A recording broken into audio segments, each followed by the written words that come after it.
विवेकानंद विद्यालय में मानसून की रिमझिम में साहित्यिक समागम। किताबें केवल बोलती नहीं, वे गाती हैं, जागृत करती हैं, प्रेरित करती हैं। पढ़ने के आनंद और रचनात्मक अभिव्यक्ति का उत्सव मनाने हेतु सेंट विवेकानंद मिलेनियम स्कूल में Panchkula arts and literature circle के द्वारा साहित्यिक संगोष्ठी का आयोजन किया गया, जिसके अंतर्गत शब्दों की शक्ति और रचनात्मक अभिव्यक्ति के उत्सव स्वरूप एक प्रेरणादायक पठन कार्यक्रम आयोजित किया गया।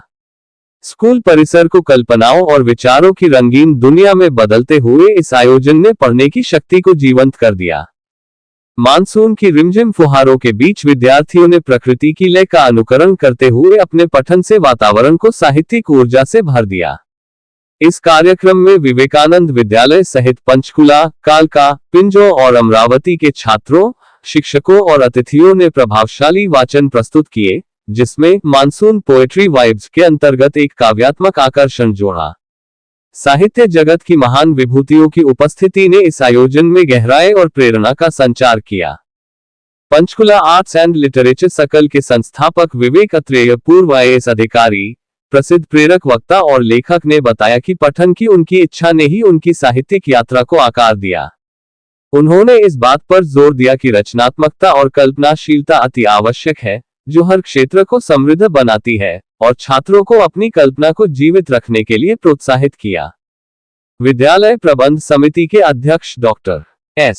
कुमार ने रचनात्मकता को बढ़ावा देने में संस्कृत की भूमिका पर प्रकाश डाला और वेदों को ज्ञान के शाश्वत स्रोत बताया।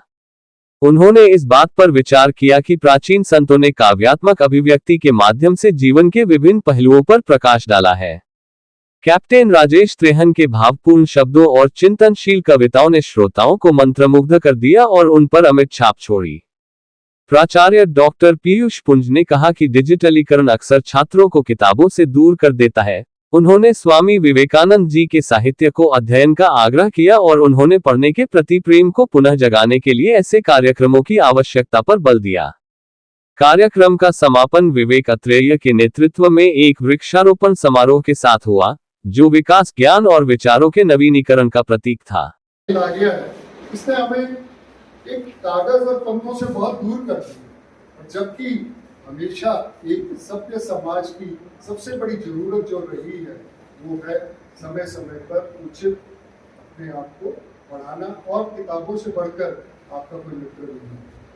ज्यादा समय ना लेते हुए, क्योंकि आज हमारे मध्य बहुत सारे और भी ऐसे जो हमारे को जो प्रेरित करेंगे ऐसे वक्ता हैं, और खासकर क्योंकि हम थोड़ा सा लेट हो गए और समय पर हम इसको पूर्ण करना भी चाहेंगे, तो इस कार्यक्रम का क्या और कैसे ये विश्लेषण है, उसके लिए मैं आमंत्रित करूंगा श्रीमान विवेक अत्रेय जी को कि वो हम सबको मार्गदर्शन दें कि उनकी क्या विचार है, क्या सोच है, जिसके कारण इस सेंटर को स्थापित किया। आपका स्वागत है।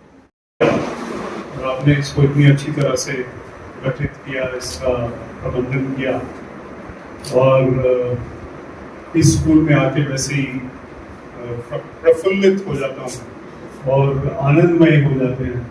तो अभी हमने देखा स्वामी विवेकानंद जी के 3 मिरर्स, स्वामी, विवेक और आनंद। तो हालांकि मेरा नाम भी विवेक है और विवेकानंद जी से मैं प्रेरणा बहुत लेता हूँ, लेकिन ये है कि अपने ऊपर स्वामित्व सबसे मुश्किल वो हो जाता है, तो फिर विवेक और आनंद अपने आप आते हैं। जो स्वामी होते हैं वो होते हैं जो खुद पर विजय करते हैं, Swami. Basically you are conquering your own ego, और जो सारा युद्ध है वो है आत्मा और बिल्कुल। तो ईगो जो है वो हमें नीचे खींचती है, हमें डाउन करती है, और जो हम उसके साथ एक होते हैं उतने ही हमारा भार। एक वर्ड हमने बाहर देखा भी आते हुए, before I come to this, इस स्कूल में आके कई चीजें सीखने को मिलती है और कई चीजें हमें रिवाइज करने को मिलती है। एक वर्ड लिखा हुआ था उदार, उदारता। एक होता है उधार, वो डिफरेंट है। एक होता है उदार और एक होता है उद्धार। मेरी हिंदी भी आज निकल गई। उद्धार, उद्धार कुछ और है, उदार कुछ और है, उधार कुछ और है। तो ये जो हिंदी जो पढ़ रहे हैं उनको दोनों में, तीनों में फर्क। उदार और उद्धार अच्छे शब्द हैं। उधार थोड़ा मुश्किल वाला मामला है, लोन, बेसिकली लोन। तो उद्धार करने के लिए उदार बनना जरूरी है।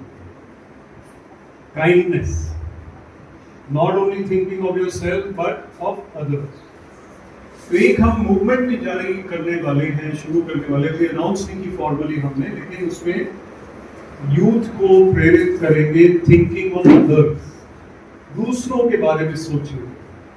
अपने बारे में तो सोचना बड़ा आसान है, मेरी जॉब, मेरी पेंशन, मेरा ये, मेरे बच्चे, मेरा घर, लेकिन दूसरों के बारे में सोचना, थिंकिंग ऑफ अदर्स के बारे में एक मूवमेंट। क्योंकि रोटरी क्लब, अभी हम नवीन जी आए हुए हैं, अभी मैं रोटरी चंडीगढ़ सेंट्रल के इनॉग्रेशन में गया था।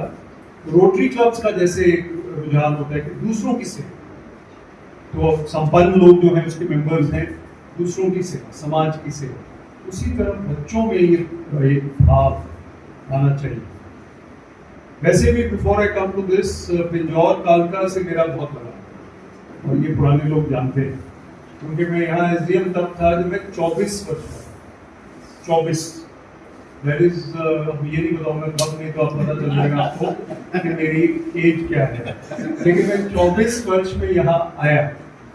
24 वर्ष में जब आया तो मैं, जैसे यूथ होते हैं, बिल्कुल यूथफुल, लाइक ही standing there, very young, very youthful, और जोश के साथ काम किया। तो कालका पिंजौर के लोगों के साथ एक संबंध, एक प्रेम, एक प्यार, एक ऐसा निकट संबंध हुआ जो कि अभी तक है।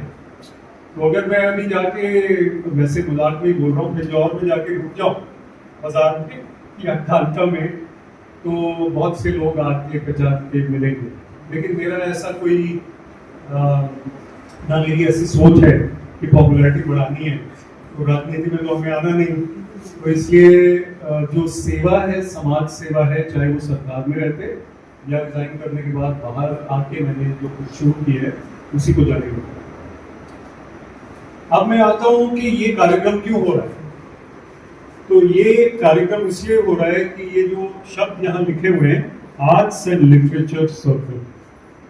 सर्कल का मतलब एक ग्रुप, संस्था, एक ऑर्गेनाइजेशन।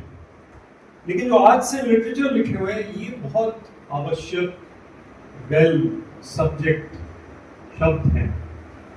जो हमारे साइंस के स्टूडेंट्स हैं उनमें भी आर्ट होना चाहिए, जो हमारे साइंस के स्टूडेंट्स हैं उनमें लिटरेचर भी होना चाहिए।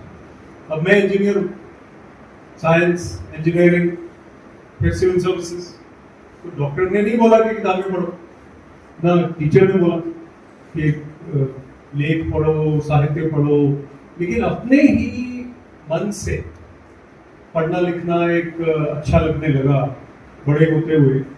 और आपको प्रेरित करने के लिए एक छोटी सी कहानी बताऊंगा, उसके बाद कार्यक्रम शुरू करेंगे।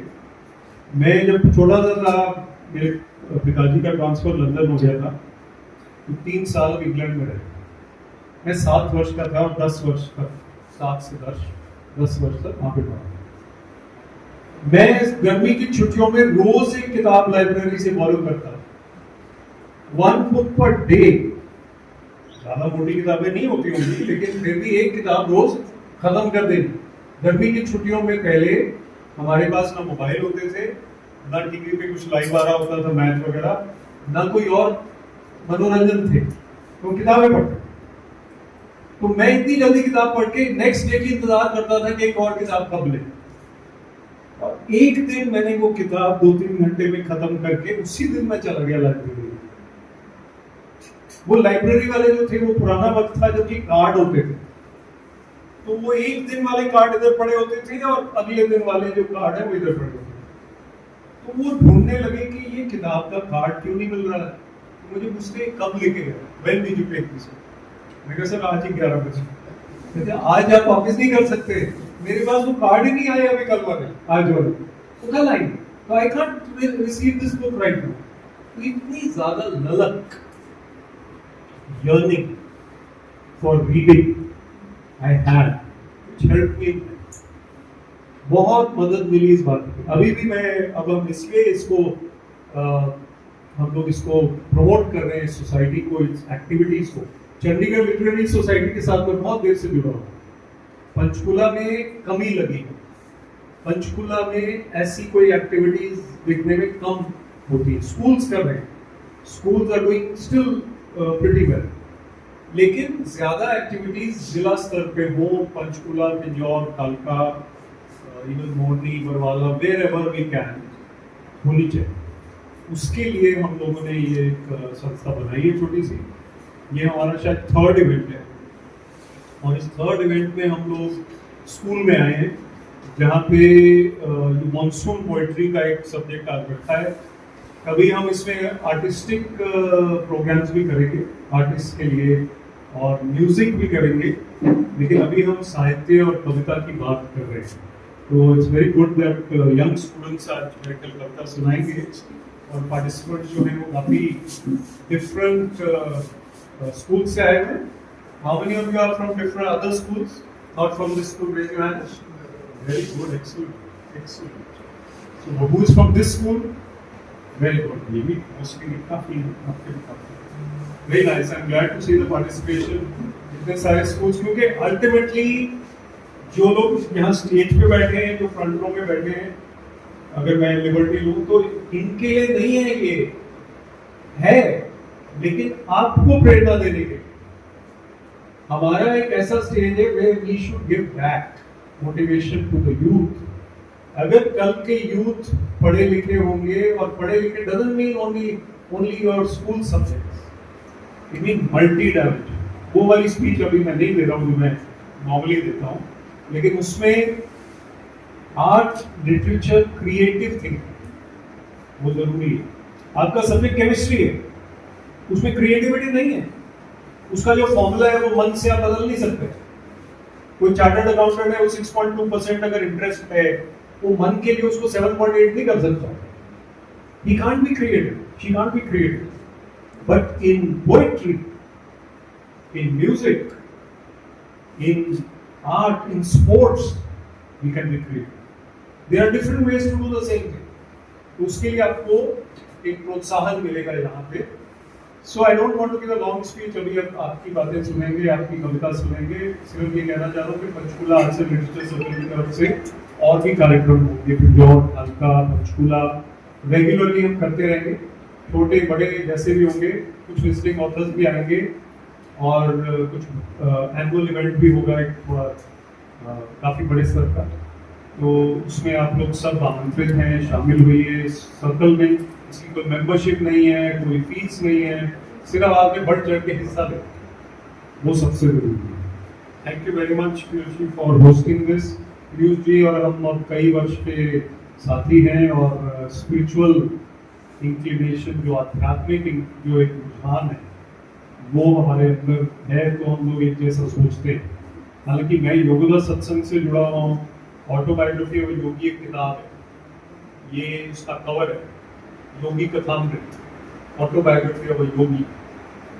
परमहंस योगानंद जी का की फोटो है, इन्होंने ये किताब लिखी, और आज ही इस किताब में मैं स्वामी विवेकानंद जी के बारे में पढ़ रहा हूँ, आज ही by chance, without remembering that I am coming to the Vivekananda ji millennial school in Pinjore. तो मैं आ रहा था, लेकिन पढ़ते हुए मुझे ख्याल नहीं आया। तो ये कोई इंट्यूटिव डिवाइन ब्लेसिंग्स है कि आज ही मैंने वो किस्सा पढ़ा, तो मैं एक दो पेज इसके रोज पढ़ता हूँ किताब। तो ये स्पिरिचुअल इंक्लिनेशन भी जल्दी लानी है अपनी लाइफ। रिलीजन कोई भी हो हमारी, लेकिन हमें ये छोटी छोटी चीजों से ऊपर उठ के जीवन के बारे में सोचना। ज्यादा लंबी स्पीच हो जाएगी, इसलिए अब मैं धन्यवाद देता हूँ। It's time to begin with the most important part of our event, the reading session. We begin with our young readers. Now I invite Inaya of class 9 from St. Vivekanand Millennium School to begin the session with her reading. Inaya. This is my book 11-11-11, which I authored when I was 9. Today I am going to recite a poem which is based on monsoon. Oh, the rain. The rain is raining all around. It falls on the field and on town.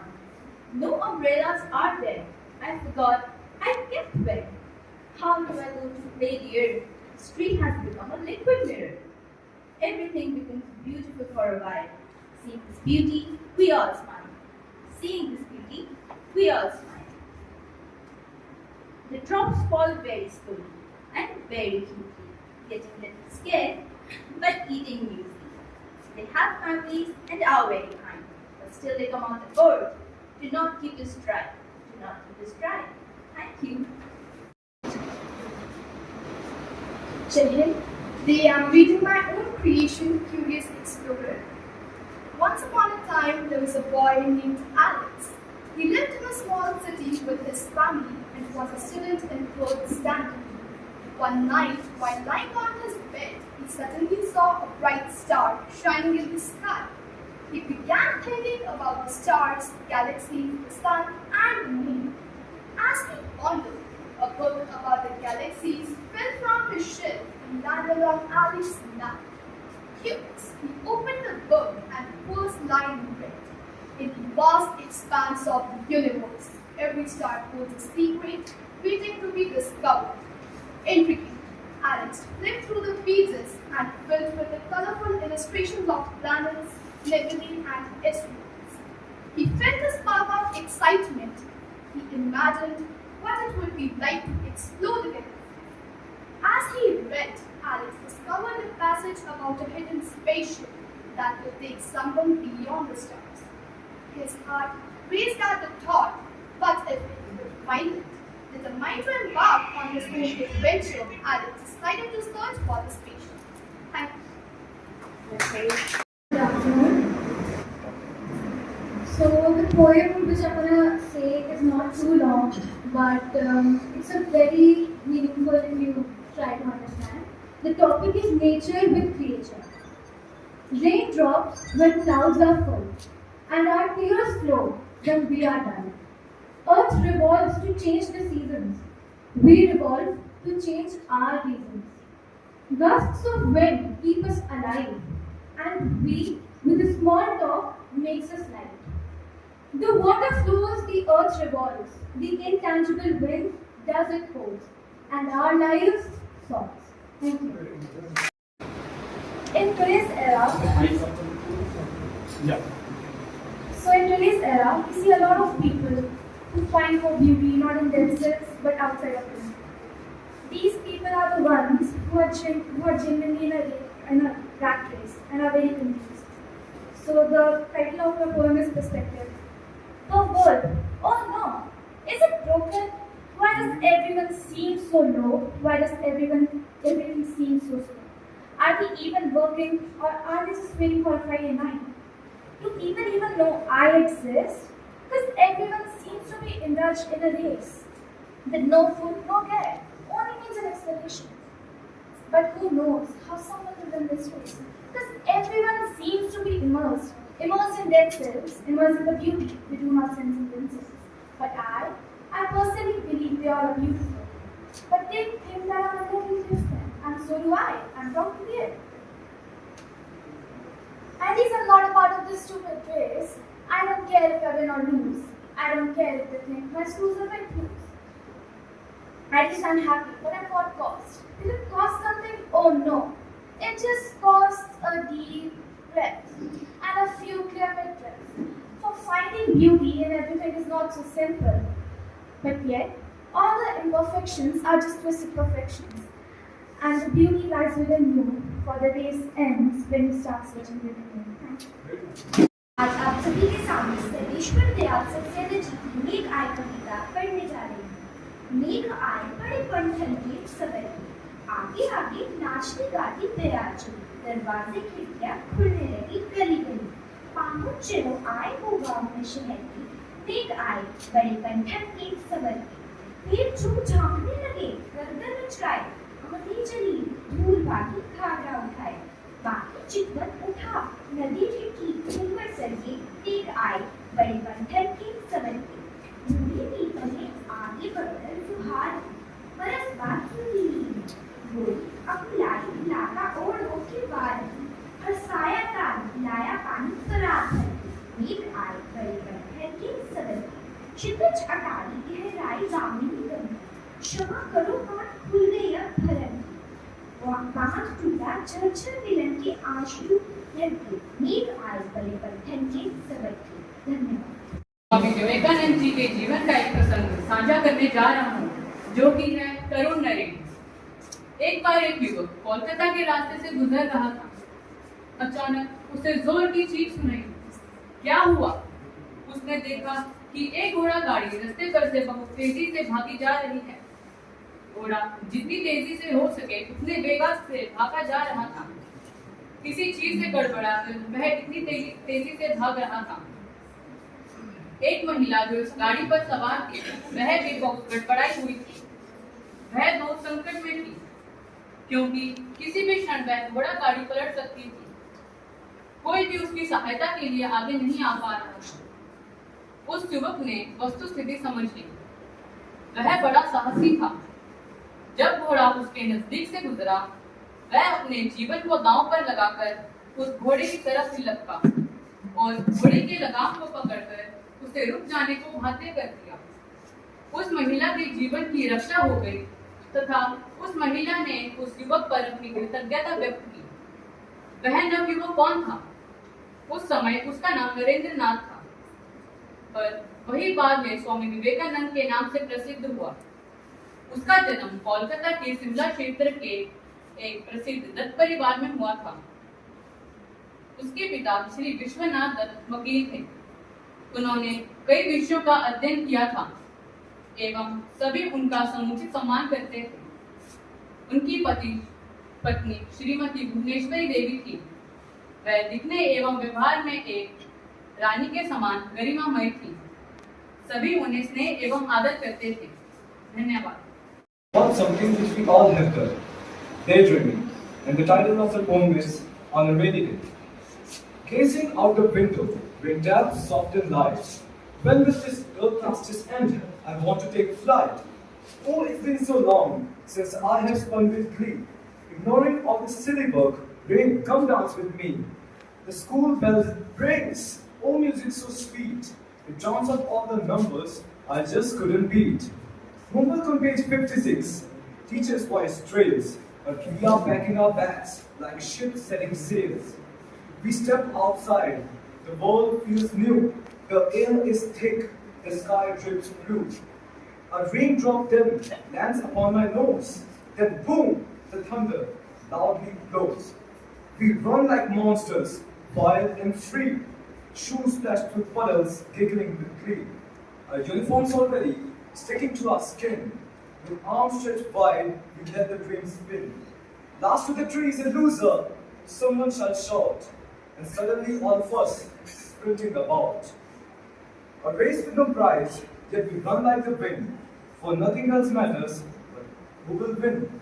We storm and splash in puddles wide, the deepest dips where secrets hide. Socks soaked, shoes shredded, splattered and wet. You became nah, not a single regret. The rain grows soft, the storm's near done. Our laughter fades with fading sun. At the gate, mom waits. Her eyes are so grim. Another lecture, oh no, soon to begin. As I reach home, mom starts to scold, then dries my hair in the blue towel's fold. She kisses my forehead and holds me tight. Her hug feels warm like an endless night. Then suddenly, I jolt awake in pain. A chalk hits my head. Oh, not again. Oh gosh, Anuj Mishra. In my class you dare to snore? Now tell me, quit India movement, which year, what for? Yeah, so that happened. So, thank you. Was for the monsoon poetry vibes. So I thought, why not to have some reading from Swami Vivekananda's some aspect. So then after searching, I found that there was a letter which he wrote to Miss Mary way back in April 1897.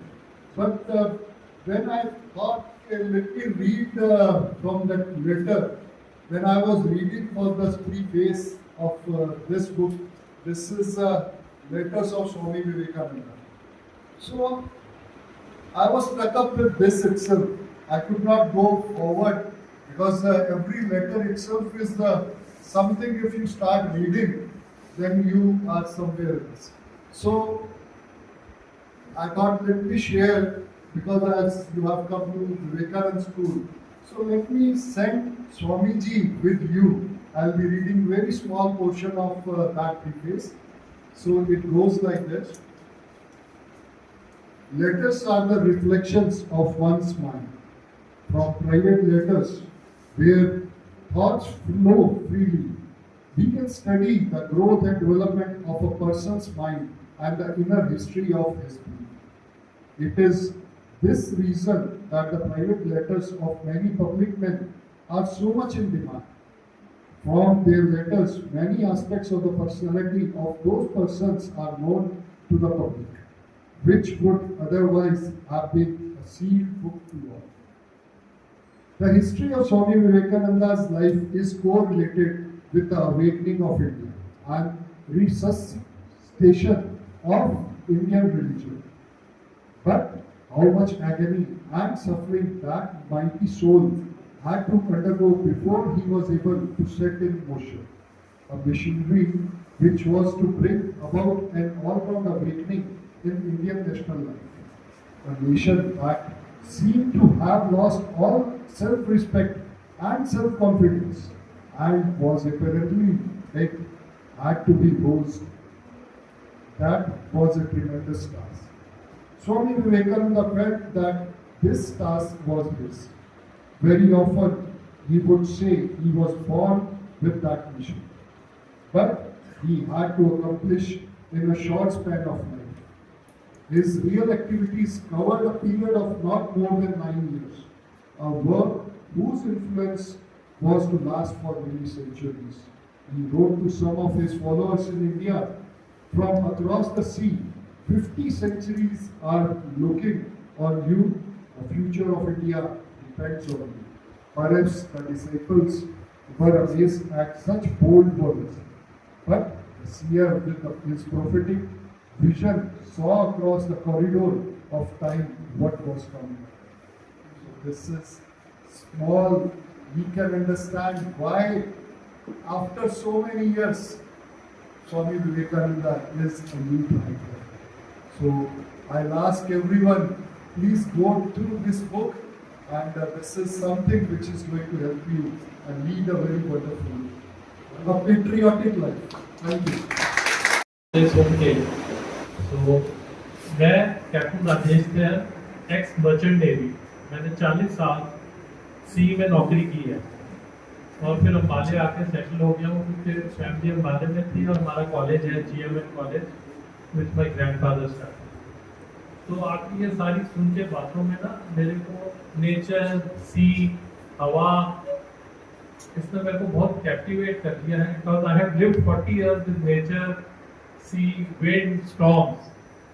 तो monsoon season आता है तो मैं वापस वही 16-17 साल का हो जाता हूँ क्योंकि इसका एक अपना ही मजा है। तो उसके ऊपर थोड़ी सी पंक्तियाँ कहूँगा।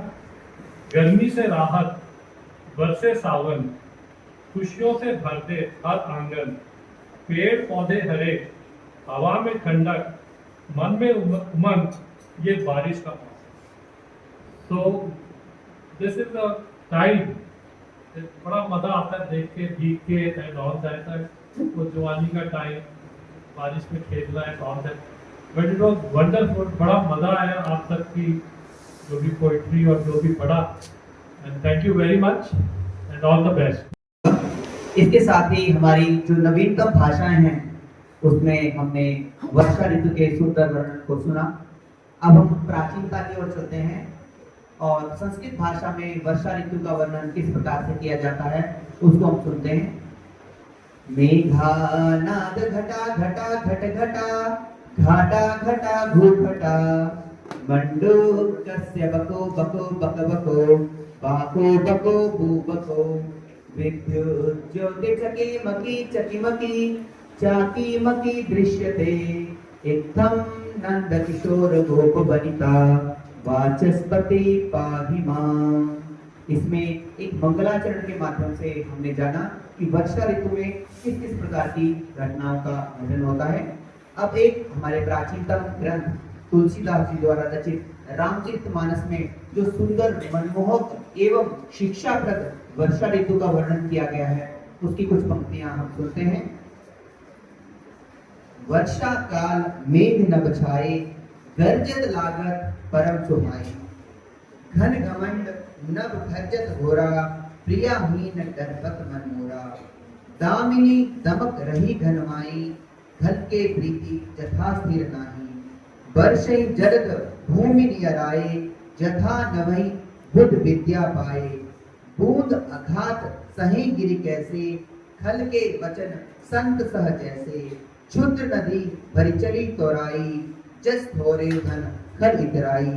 भूमि परतपा डाभर पानी, जब जीवही माया लपटानी। इसमें जीवंत उदाहरणों के माध्यम से वर्षा ऋतु को हमारे सामान्य जीवन से कोरिलेट किया गया। धन्यवाद।